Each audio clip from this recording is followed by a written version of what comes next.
What's going on? What's going on? What's going on? So, Shakur Stevenson, he just had a fight on Saturday last night, and he did all right. He did his thing. He did his thing. It was a fight where pretty much he dominated the whole 12 rounds, and came out, victorious in the fight.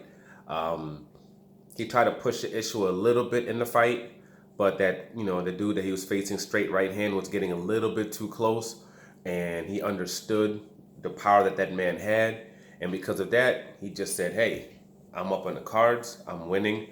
I'm not gonna risk it. I'm not gonna put myself into a bad space." You know, which is absolutely fine. It's basic is what you do. Like, you're young, you're learning, you're progressing from fight to fight, and that's what's supposed to happen. In a normal situation, that's what's supposed to happen.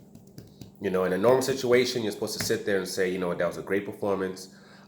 He's progressing. He's going to learn, and he's going to continue to get better. But that's not what's going on. He's getting a lot of criticism. That people are saying that it was a boring fight. Some people are saying that he left a lot to be wanted. He should have did substantially a lot better, and they're right. They're correct, and the reason they're correct is because of the expectation that he put forth, and the expectation that other people are also putting forth. We have people calling this guy, putting him on their top 10 pound for pound lists. So if you're putting him on your top 10 pound for pound list and he's facing this level of competition, he's supposed to obliterate this type of competition. This type of level of competition not supposed to be going 12 rounds with you.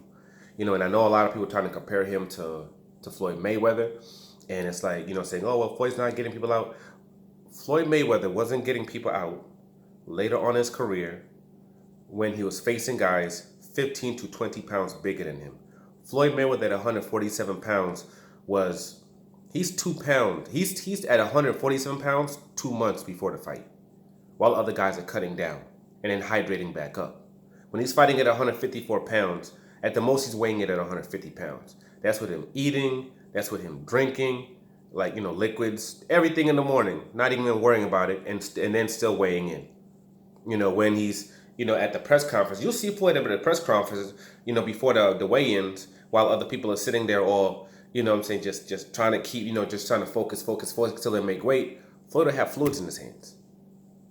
And this is with him fighting at 147 pounds. See what I'm saying? Because he's so much, when he wakes up in the morning, he's at 145 or whatever it is. He's already underweight when he wakes up by a lot of weight. So comparing Shakur Stevenson being at his age, just gaining weight, who's basically pretty much blowing up in weight. He's huge for his weight class. He has power. He does have power. I'm trying to compare him to Floyd Mayweather later on in his career when he's facing champions, top 10 pound for pound guys also, that are outweighing him by 15 to 20 pounds. It's off base. And the reason I say that his performance was a disappointment was due to the fact that he himself has compared himself to Floyd Mayweather. He's comparing himself to Floyd Mayweather at that age, to Money May. That's what he's saying he is. Well, Floyd Mayweather at this particular age in his career was obliterating this level of competition. This level of competition isn't going 3 rounds with Floyd Mayweather. Floyd Mayweather was gonna beat the brakes off that dude and stop him. That's what he was doing with that level of competition. Floyd Mayweather was taking on top 10 pound for pound guys, Engineer Hernandez, Diego Corrales, taking on top contenders like Angel Manfredi. He was taking on the Bays. He was taking on the Endows, and he was stopping them. That's what he was doing at that particular age.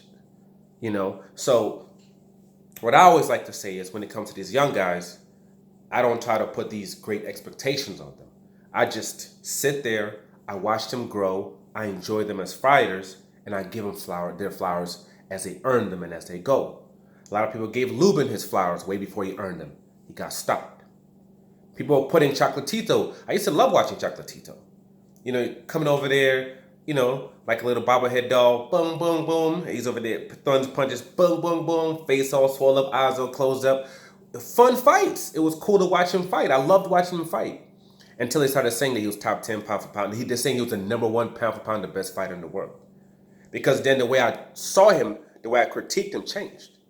I'm now looking at you as a pound for pound fighter. When they started screaming, talk about Lomachenko being pound for pound number one. Okay, now I got to look at your fights and see how you do compared to a Terence Crawford, compared to an Andre Ward.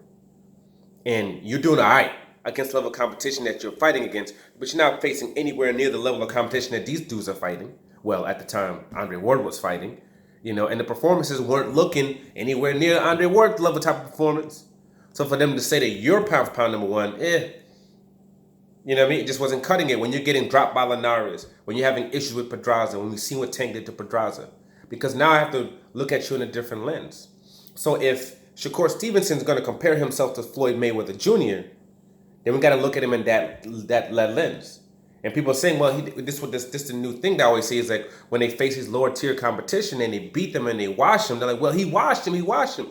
Yeah, he's supposed to watch that level of competition. He's supposed to do more than that to that level of competition. That level of competition is not supposed to be nowhere near you. You're supposed to get that guy out of there.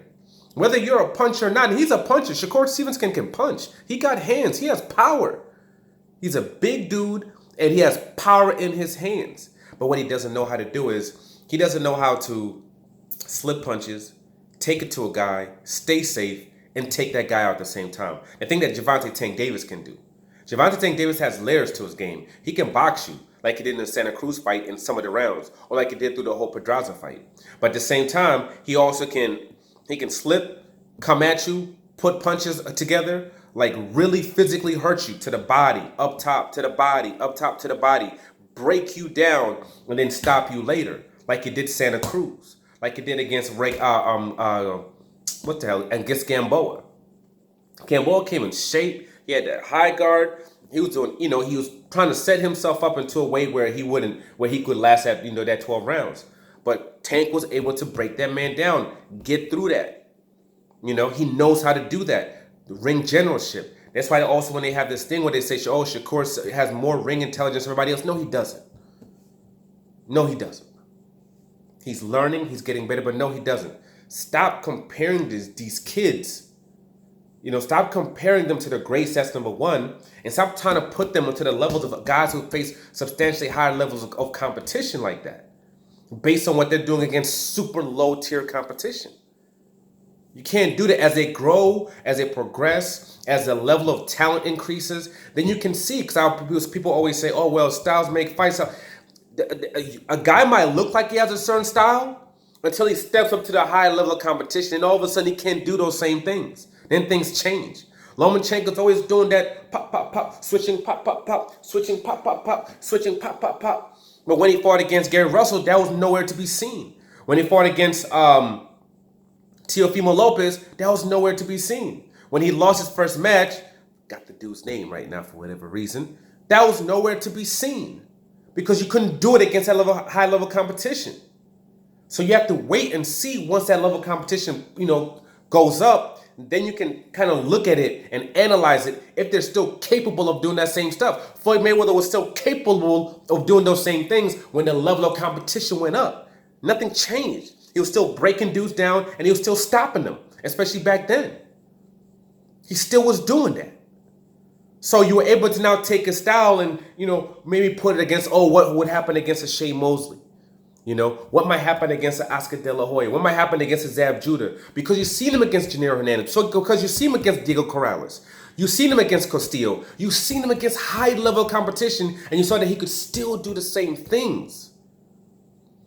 So, quote, yes, styles, quote, sometimes make fights, because I don't necessarily believe in that either. But, quote, style makes fights. Okay, cool. But you have to see if they're able to implement that style against high-level competition. Then you can judge it.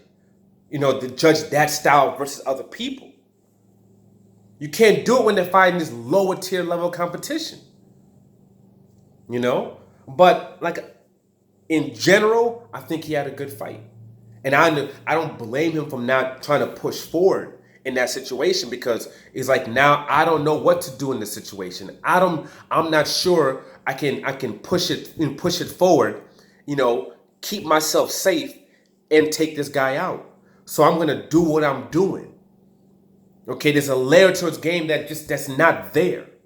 We saw what Colbert did to his last level of competition. And he was fighting a higher level of competition than Shakur did now, and a high level Shakur did the last time when they fought on the same day. And we saw what he was able to do. He's bringing the level comp steps up. We're actually seeing more layers to his game now. And now we'll see what he kind of does against Gamboa. But, and that's why I always said people talking about him beating Tank, like him beating Tank. I'm not sure if he can beat Colbert. But he's young. He's progressing. He's getting better.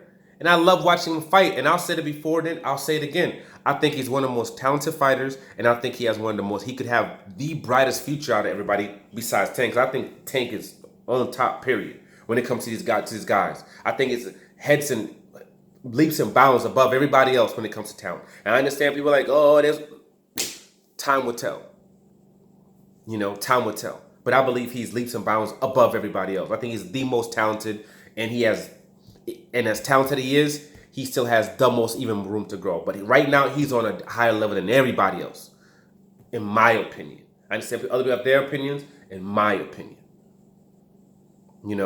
But I still also believe that Shakur Stevenson can be right there with those guys. Because I believe that he's going to learn from every single fight he goes into. He's going to learn. He's going to continue to progress. The guy stays in the gym. The guy stays focused. The guy wants to be great. He continuously does, does everything that is necessary to get to those higher places. And I'm not going to be shocked if he's one of the best, if not the best, even in boxing later on, because of his work ethic. And because of the belief that he has in himself. But right now, people need to let these kids grow. Let them grow. Because when you put them on high pedestals, this is what happens. When those expectations are high, this is what happens. And they don't meet them, even though they quote, did great. Well, when you're putting them up to the levels of those other guys, that was Floyd Mayweather at 135, at 130. That guy's out of there. 2-3 rounds. Gone. And unfortunately, if you put yourself on the same pedestal as those guys and comparing yourself to them, we got to critique you the same way as it pertains to them. We have to look at what they were doing against that comp and what you're doing. That's what we got to do. That's what we got to do. And especially when there's other guys that are out there right now. Tank's in there. That guy doesn't last 3 rounds. Period. He doesn't last 3 rounds against Tank. Less than 3 rounds, he's out of there. Gone. But congratulations to him, though. Keep focused, keep doing your thing, and keep progressing, keep better. Keep getting better. And as far as people talking negative about you, that doesn't mean that all of a sudden you need to start trying to push the issue and put yourself into danger. That's stupid. Just keep doing what you're doing. And just keep slowly progressing. Keep doing that. Don't be moronic and start doing that dumbass ish like Bradley did, going against Provatnikov and getting his face all smashed up where his brain's not working for God knows how many months. Don't do that. Taking years off his career. Don't do that moronic stuff. Don't do what Devin Haney did, trying to be outside of himself and getting himself caught. Don't do that. Just play your game. Be you. Keep progressing. Keep getting better. Like, subscribe, share. I'm out.